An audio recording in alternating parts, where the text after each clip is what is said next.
સ્કીમના નામે રોકાણ કરાવી 2016માં આચરી હતી છેતરપિંડી। 2021માં ધૂમો મારી દેતા અનેક ભોગ બનનાર પોલીસ કમિશનર કચેરીએ રજૂઆત કરવા પહોંચ્યા। કરોડો રૂપિયાની છેતરપિંડી કરનાર વિરુદ્ધ ફેર તપાસ કરવા કરાઈ માંગ। અનેક ભોગ બનેલ પોલીસ કમિશનરને રજૂઆત કરવા પહોંચ્યા।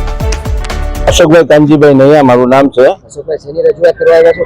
આજે સમય ટ્રેડિંગ અને આશીષ કોઓપરેટિવ બેંકની અંદર જે પ્રદીપ દવેરાએ પૈસા જે ગરીબ લોકોના ચાવ કરી ગયો છે એ બાબતમાં આજે અમે લોકો અહીંયા મળ્યા છીએ।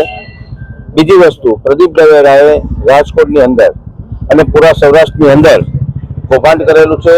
કરોડ રૂપિયા, 500 થી 700 કરોડ રૂપિયાનું કૌભાંડ કરેલું છે। એમાં ખાસ કરીને સફાઈ કામદારો, ગરીબ માણસો જે છે, મજૂરી કરતા માણસો, આ લોકોના પૈસા વધારે ફસાઈ ગયેલા છે।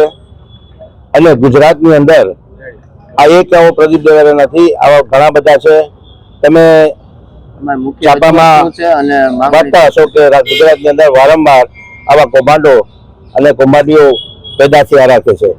એટલે એમને આ સ્કીમ એટલા માટે આપી હતી કે ભાઈ તમે આમાં રોકાણ કરો, અને એના એજન્ટ હતા લલિત ઝાલાના પુત્રો, એના આખું પરિતોષ ઝાલા અને ઝાલા ફેમિલી પૂરેપૂરું એના મેઇન એજન્ટ હતા, જેમણે કોર્ટમાં પણ એને કબૂલાત કરી કે અમને દર મહિને આટલા રૂપિયાનું અમને કમિશન મળે છે।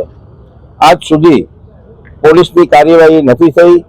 પોલીસ આની પૂરેપૂરી કાર્યવાહી કરી અને આ માણસને ગમે ત્યાંથી પકડીને હાજર કરે, કોઈ કોર્ટની તારીખમાં હાજર રહેતો નથી। એના વકીલો આવે છે અને બધાને લોલીપોપ આપે છે કે અમે પૈસા આપી દઈશું। શરતી જામીન ઉપર એને છોડવામાં આવેલ છે।